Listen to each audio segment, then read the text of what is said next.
Good morning to you all. Sava here from Football Heritage TV. Well, we've got our football back. We've had a load of games this last weekend, haven't we?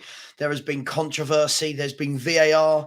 There's been goals that should have been given that weren't, penalties that should have been given that weren't, managers sent off, players sent off, penalties missed. It's been absolutely crazy. Listen, we will be back tonight at 7 p.m. for the Spurs review, should I say? Apologies, I had to do something last night, but the Spurs review will be live tonight at 7. But today, I wanted to talk to you about Eddie Howe. This man, yet another one. I did this about Grealish the other week. This man is another one that doesn't get the respect he deserves. Eddie Howe's Newcastle are flying. Now, I always say, and I think for anybody that watches my shows regularly, you'll know that I say this a lot. Context is a huge word in football and in football debates. So when people debate, they debate right now, this second, this is what's happening. But they don't always look at context. So, for example, when I've said all season that I think Howe's done an amazing job compared to people like Conte and Klopp and Potter and all these people, and I thought that Howe had done a better job than all of these people. What Spurs fans, for example, would show back to me as, oh, well, we're above Newcastle at the time. I was like, yeah, but context. Context is we should have been above Newcastle, right?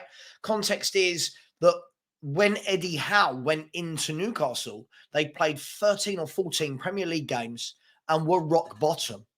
They hadn't won a Premier League game in the first 13 or 14.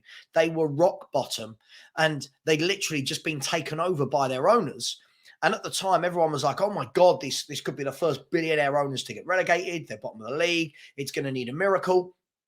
Eddie Howe comes in, wasn't the fans' favourite. If let's be honest, I remember at the time, a lot of Newcastle fans were ringing like TalkSport and Sky Sports and saying, we feel a little bit underwhelmed.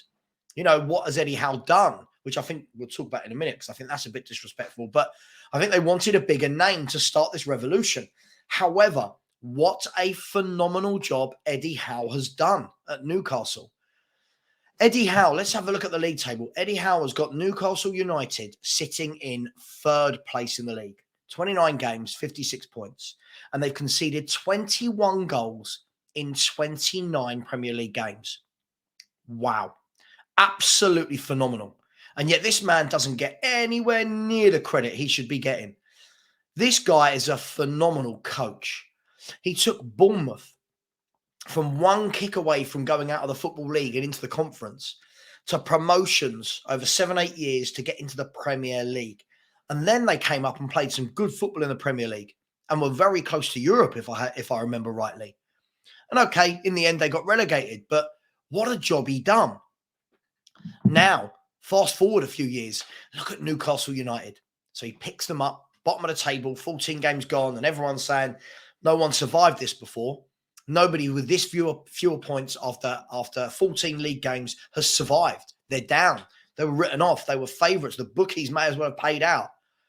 Then Eddie Howe turns up with different ideas. And people can say, well, he spent money and they've got billionaire owners. But yes, lots of clubs have spent more than them in the time that he's been there. Spurs are one. Arsenal, West Ham, Chelsea. All of these clubs, Man United, City, Villa, all of these clubs have spent more than Newcastle United, but it's just used as a way to take away from the phenomenal job that Eddie Howe's done.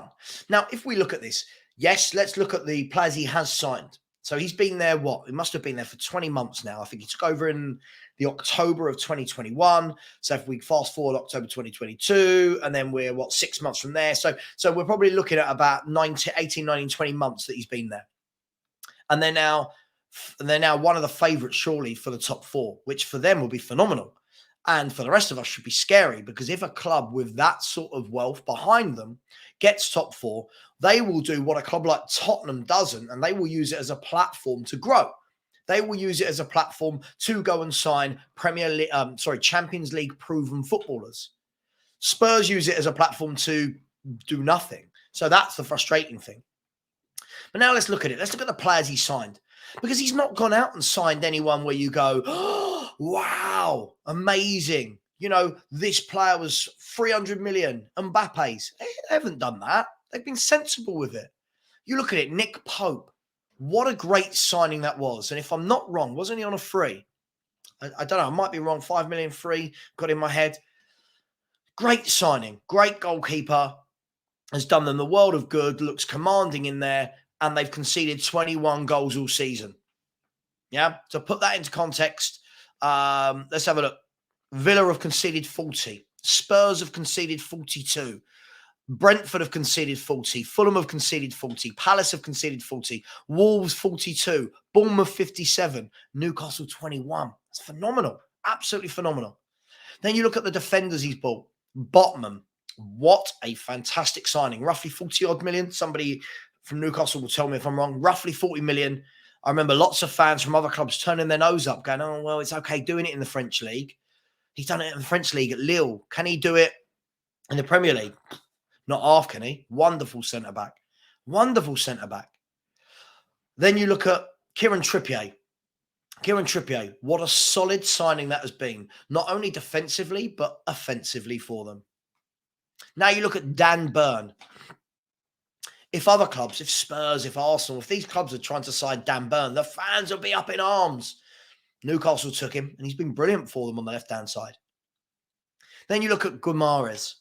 Yeah, he brought him in. If you remember the first sort of 10, 12 games, he eased him in slowly. He didn't just chuck him in. He eased him in slowly, and now he makes them tick.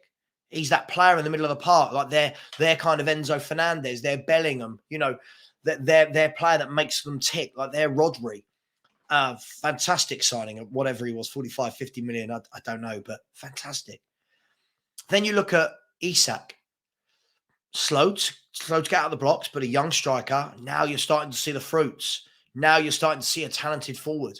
And all of that while spending less money than all the clubs I mentioned.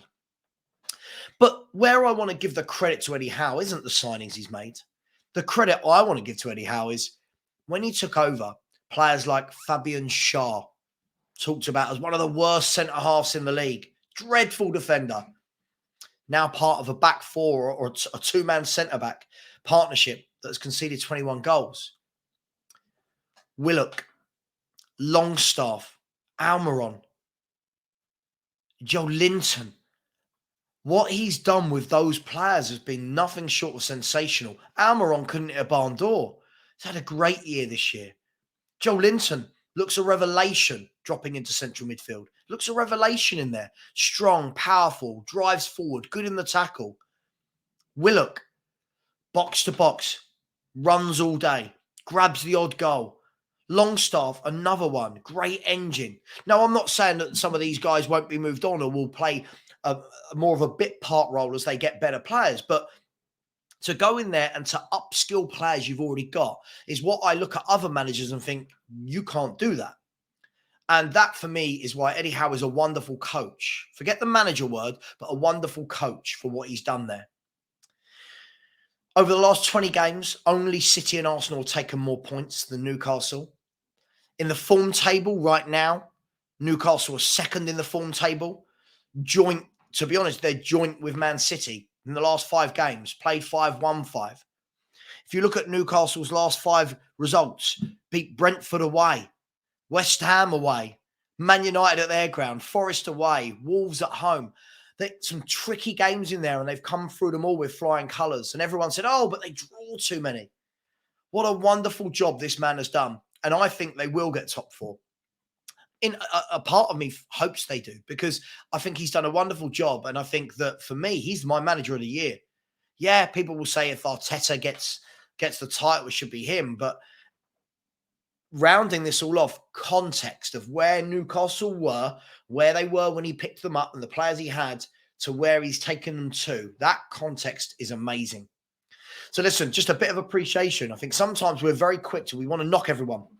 We want everything in football to be negative. Look how bad they are and this, that, the other.